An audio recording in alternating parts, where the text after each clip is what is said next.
আসসালামু আলাইকুম। আরএন স্পোর্টসে সবাইকে স্বাগত। ভাই আজকে কি একটা ম্যাচ হয়েছে ভাই, অস্থির অসাধারণ ম্যাচ, মানে টান টান উত্তেজনার ম্যাচ। প্রায় 200 রান করেও জিততে পারে নাই রংপুর রাইডার্স। তো এই ম্যাচ শুধু ম্যাচ হাই ভোল্টেজ ম্যাচই না, ঘটে গেছে অনেক ঘটনা।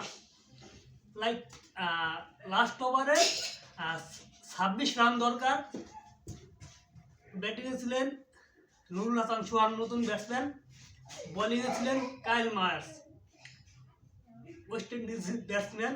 তো আপনারা সবাই হয়তো জানেন ওয়েস্ট ইন্ডিজ মানে আগুন, পুরাই আগুন, ব্যাটিংয়ে বোলিংয়ে ফিল্ডিংয়ে সব জায়গায় আগুন। কিন্তু আজকে কি হলো, হিরো হতে যাওয়া কাইল মায়ার্স ভিলেন হয়ে গেলেন। আর এর আরো কিছু ঘটনা আছে, লাইক 19তম ওভারে যখন শেখ মাহাদি যখন আউট হয়ে গেলেন, তখন হয়তো আপনারা সবাই টি স্পোর্টসে যারা খেলা দেখছেন বা অন্য খেলা যারা দেখছেন তারা হয়তো বা দেখছেন যে নুরুল হাসান সোহান শেখ মাহাদির ক্যাচটা নেওয়ার ক্ষেত্রে বাধা সৃষ্টি করছিলেন, কিন্তু শেষ পর্যন্ত ক্যাচ হয়েছে, শেখ মাহাদি আউট হয়ে গেছে। এরপরে 20তম ওভারে 26 রান লাগে, ব্যাটিংয়ে Nurul Hasan Sohan, the captain of Rangpur Riders, প্রথম বলে 6, পরের বলে 4।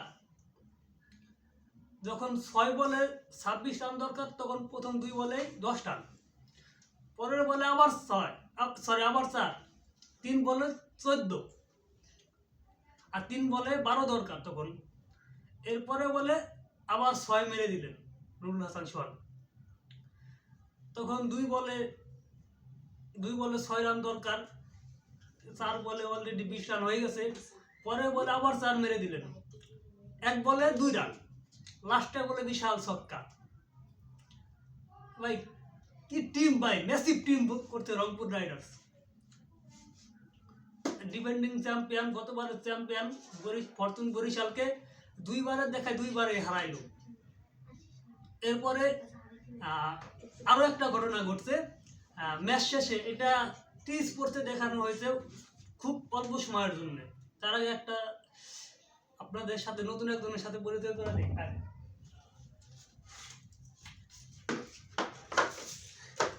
আজকে আমার ছোট ভাই আছে আমার সাথে, আপনাদের সামনে দোয়া করবেন সবাই ওর জন্যে, তাহলে ও ভালো মতো পড়ালেখা করে বড় হইতে পারে।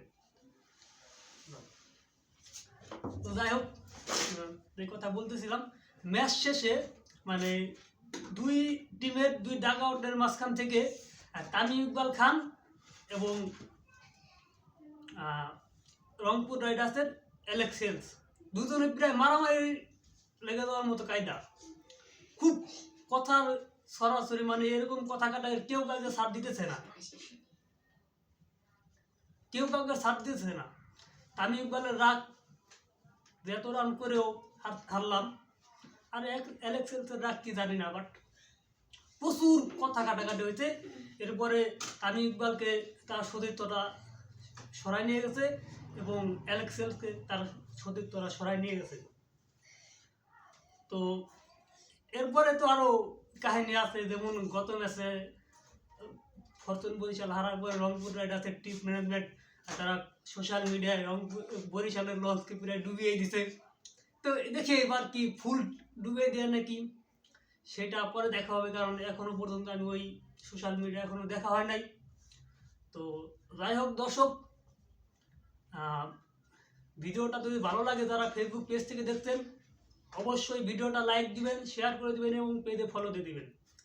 আর ইউটিউব চ্যানেল থেকে যারা দেখছেন তারা অবশ্যই চ্যানেলটা সাবস্ক্রাইব করে দিবেন এবং নোটিফিকেশনটা অন করে দিবেন। ধন্যবাদ সবাইকে।